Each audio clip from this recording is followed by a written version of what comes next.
young strikers one big job at the top. Which one of them suit Rúben Amorim system? Sesko, tall, physical, aerial threat, composed finisher, clinical, consistent in his career over the last 4 years. And Rasmus Højlund did very well in his first season at Atalanta, first season at Manchester United, did very well as well. Scored 16 goals in all competition, went on to score 7 games, and win the Premier League Player of the Month, helping us to win the FA Cup. But in 2025, Sesko had 21 goals, 6 assists, 31 shots on target. Rasmus Højlund, on the other hand, had 10 goals, 2 assists, and 13 shots on target. 13 shots. 13 shots. So last year was way better season for Sesko than Højlund. Did very well in the Bundesliga. You get me? Arsenal was interested in him, Newcastle was interested in him, and he chose Manchester United. In link-up play, Højlund had 82 touches in the opposition box. Sesko had 92. Keeper, Sesko had 18, Højlund had 14. You get me? So the stats are showing that Sesko is the better striker, the most consistent striker of the two. And Rúben Amorim need consistency, need composure, and need a natural finisher. Rasmus Højlund, on the other hand, his first season at Manchester United went well. We had high hopes for him for last season, but I don't know what happened with Rasmus Højlund last season. 4 goals in the Premier League. 4 goals. That's not good for a Manchester United striker. And I believe there's a player there.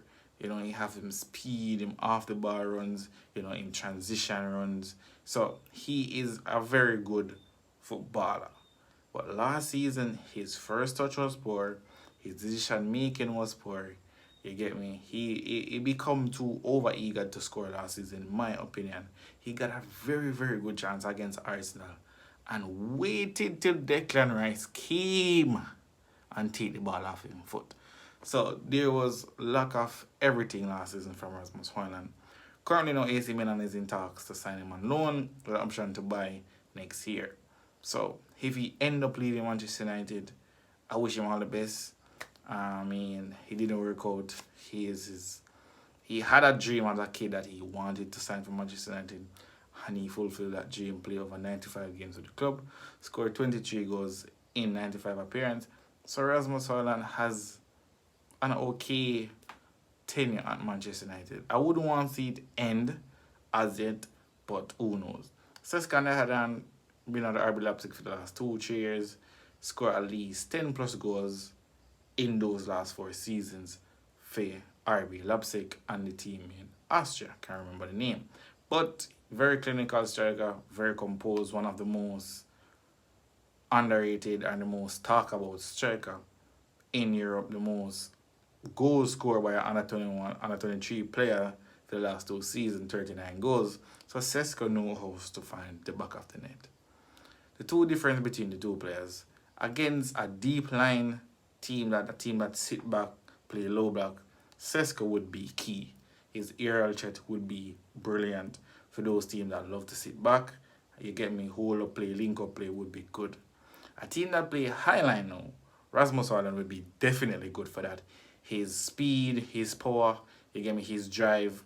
He played well against West Ham in preseason in America. That power run from behind the half line to pass and strike the post. So if we play in a high-line team and we're playing, would say, counter-attacking football, Rasmus Højlund would be good for that. But which one of them really suits Rúben Amorim's system? Stats shows that Sesko and form, consistency, and a way better finisher. Stats show that Sesko seems to be the man for Rúben Amorim's system. And Rasmus Højlund may not be the man for Rúben Amorim's system. Could we keep the both of them? Definitely, I would keep the both of them. We could rotate them to play against, it would be good to have 2 strikers. It's been a while since we don't have 2, and anything can happen throughout this season. So, in my opinion, I think I would keep him, Rasmus Højlund. Yes, Chibi Over Martin is there. His development needs to get better. But they could learn off of each other. They could, the competition would bring a more drive to prove yourself to the fans and prove yourself to you. And I think they should keep him, but who knows? Manchester United is looking to loan out Rasmus Højlund. But Sesko, he's the man for the job. Stats, form, consistency, the better finisher, and arguably the better player. So let me know in the comments who you think should lead Manchester United line. Sesko or Rasmus Højlund. See you soon.